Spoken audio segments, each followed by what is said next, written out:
Mga mamaligyayo pagkaon sa Boulevard sa Barangay Malaubang gipailalom sa pagbansay-bansay mahitungod sa Food Safety Seminar kon Consumer Advocacy on Consumer Right and Responsibilities niadto nakalabayng semana.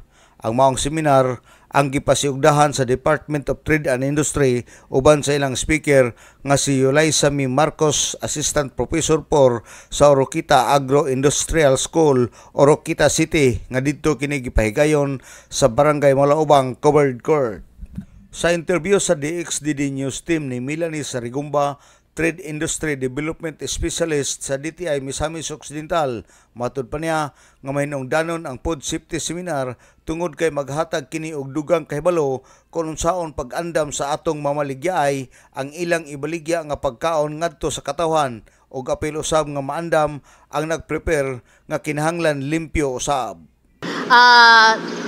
Ang food safety seminar is very important kay kini manggod siya mo'y maghatag og dugang kahibalo sa atong mga namaligya na kung saon nila pag-prepare sa mga pagkaon. So sa gimension ni Ma'am kaganina, dili lang food ang ato ang ayuhon pag-prepare.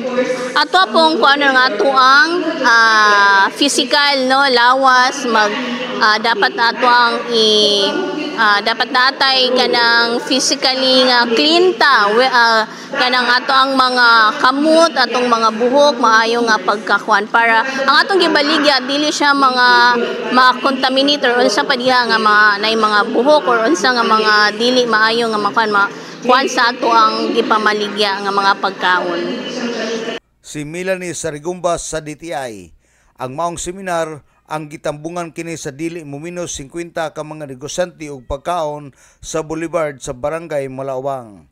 Alang sa DXDD Radio Kampana, ang radyo sa simbahan, WD45 Dudong Bargamento, muduyog sa ika-75 nga jubileo sa pagka-Archdiocese sa Osamis, Danag, sa Dakbayan.